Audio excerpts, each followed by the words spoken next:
So, yet another build that I enjoyed a lot. Leveling was a blast, but my dreams, my joy has been completely destroyed by Harbinger enemies in higher tier maps. Actually, I did upload a short stream highlight video of me rage quitting the game because of Harbinger enemies. And if you are enjoying Harbinger League, it's fine, it's great. I'm not saying that you should not enjoy. I'm just saying that me and many other people hate Harbinger League with passion. And most likely I would have played this build up to level 90 or something like that, because for me it was really fun, and it's something non-meta. And for the most part I can do almost any map with this build, but Harbinger enemies just destroy everything. And it's not like the build itself is weak. I did Uberlap very easily, I did Adziri very easily, and my skeletons are only level 18, plus 1 from Tabla. So they will get even stronger. The problem is that skeletons have very low life, and while we can get enough block and even spell block, but they are helpless against damage over time and elemental spells. So things especially like Harbingers that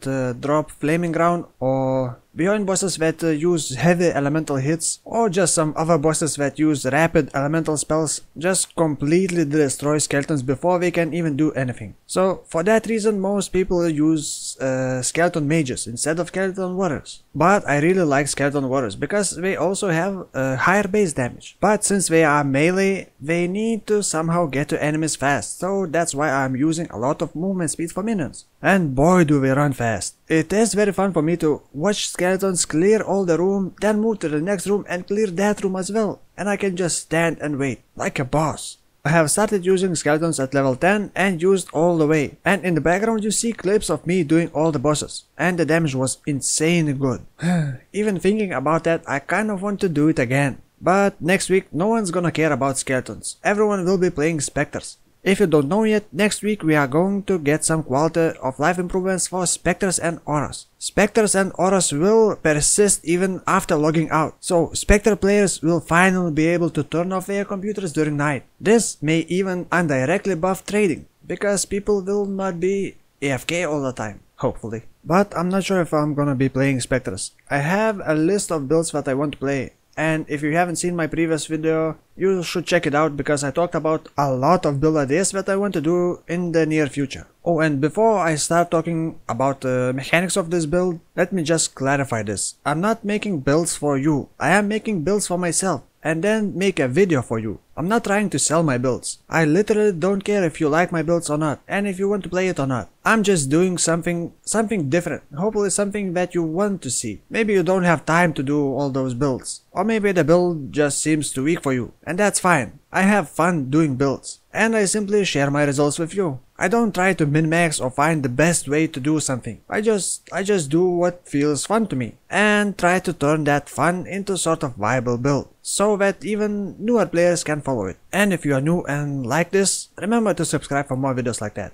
Now let's dive deeper into this build. First I'm gonna talk items, skills, and then passive tree. Items. None of the items that I'm going to mention are required for this build, but if you do not have them, do not expect the same results. The main unique item that you sort of needed, but you can do it different way, is Queen's Escape Sword. Not Queen's Degree, Queen's Escape. This sword can be pretty expensive, especially early on in the league. The main reason to use this sword is that it gives a huge amount of increased movement speed for minions. And it also increases skeleton duration, which is also needed, because I'm using 2 unique jewels to dust, which reduces skeleton duration, but gives a lot of other good stuff. And they are also pretty expensive, but these jewels are not mandatory. I am also using another unique jewel from dust, which is very cheap and I believe is sort of mandatory. It makes you summon 3 skeletons in one click. It has 1 second cooldown, but you don't really feel that 1 second cooldown, because it takes almost half a second to cast it, and then you just basically wait half a second to cast it again.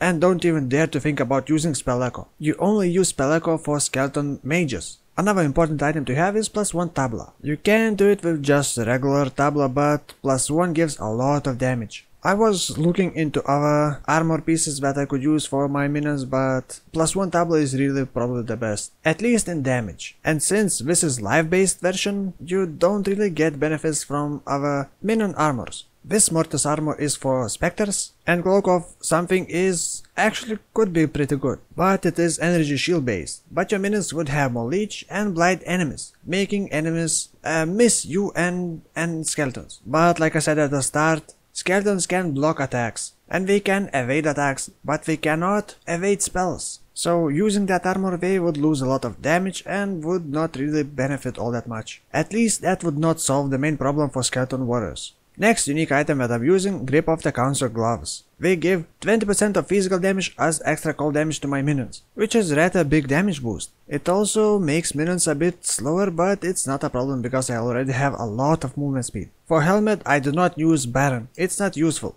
And for boots I do not use Alberon's Warpath boots. I simply do not have enough life and resistances. So my helmet, boots and belt give a lot of life and resistances. As for rings and amulet, I did craft them with Essence of Fear to give my minions a lot of movement speed. This can be a pretty expensive thing and time consuming, because you will also want to roll some life mods and some resistances mod, maybe even dexterity and strength. So it's really pretty hard to roll good rings and amulet. But actually you don't really need it. You can just use some other rare rings and amulet. By the way, for leveling you can easily use this amulet. It gives all the useful minion stuff. Sadly it gives no extra life, so in the end you will want to upgrade this.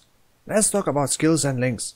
Summon skeletons are linked with minion damage, minion speed, additional accuracy, melee physical damage and melee splash. Additional accuracy is probably the most important support gem. Without it, skeleton warriors are incredibly inaccurate. Without it, they will have about 54% chance to hit, which is terrible. So I would suggest you to get quality additional accuracy and use it right from the start. For a single target you can swap melee splash with ruthless. Also, minion speed can be replaced with maybe faster attacks. I would not recommend using multi-strike, because skeleton damage is high enough for them to one-hit most enemies. So using multi-strike would just lock them in place, swinging at the air. Next, to boost their damage, I am using Haste, Hatred with Generosity. Decoy Totem is useful to distract enemies from your skeletons or you. Also, another trick to boost skeleton damage is to use Elemental Equilibrium, because they are mostly doing physical and cold damage. And for that I am using Arc with Curse on Hit, Punishment and Enfeeble curses. And Punishment curse actually gives the most damage of all curses. And Enfeeble because you don't have a lot of life like your minions, so it boosts your and your minions survivability. I started using Wall Grace to maybe increase my skeleton survivability by giving them chance to dodge attacks and chance to dodge spells.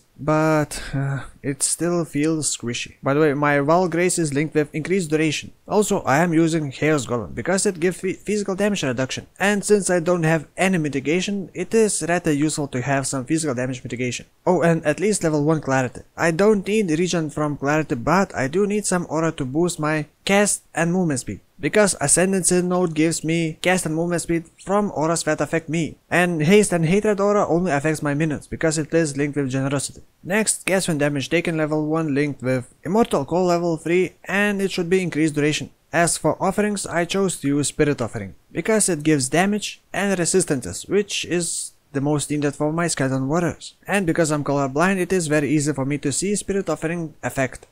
Let's talk about passive skill tree. For Ascendancy, I chose to use Scion. I'm not gonna argue and say that it is best, because there are many ways to do it. But Guardian subclass is pretty good. Gives to me and minions more movement speed, reduces effect of curses on you, and then Necromancer subclass. But probably you could pick Necromancer first and then Guardian. And from Uberlab, I took Path of the Templar. From passive skill tree, I took all the minion nodes except of block nodes. Actually, you can get block from jewels. And from jewels you can also get other stats. Other stats that are more useful than just wasting a lot of skill points traveling to Necromantic Aegis and taking those block nodes. Jewel slots to socket from dust and to dust. I got Elemental Equilibrium much later in the game, because at the start you don't really need it, your damage is fine. I am also using careful planning to get enough dexterity. Also I had to get some mana reservation nodes. And the rest is just minion nodes, life, more minion nodes, more jewel slots. Oh, and +1 chorus. There aren't any other life nodes that I could get to boost my own survivability, so that's why I took another course and used Enfeeble. This is for level 81 passive skill tree. In video description you will find the link to my passive skill tree and import code to Path of Building. By the way, my current skeleton DPS is 35,000 per skeleton against standard bosses. So that is 350,000 DPS against bosses. If you replace melee splash with rootless, you get over 50,000 DPS. And with maxed out skills and skill quality, it goes over 70,000 per skeleton. You could also use lightning trap, and with everything maxed out against shocked enemies, you would have over 1 million DPS against standard bosses. So the damage is here, but like I said, they are pretty squishy. And those damn Harbingers. And that's pretty much all about this build, but not all about this video. There is one last thing that I want to talk about. It seems next week is going to be pretty big. First of all, Path of Exile is getting a new patch with some quality of life improvements for specters and auras. By the way, talking about specters, I have a prediction that GG is going to nerf specters at least a bit. For me, that seems logical. And if that actually happens, then you can just remember that Woolfio was the first to predict nerf for specters. Next, I probably made it clear that I really hate Harbinger League, and I don't like being angry about the game. So I may take a short break from Path of Exile. I mean, I will keep playing it, but not as much as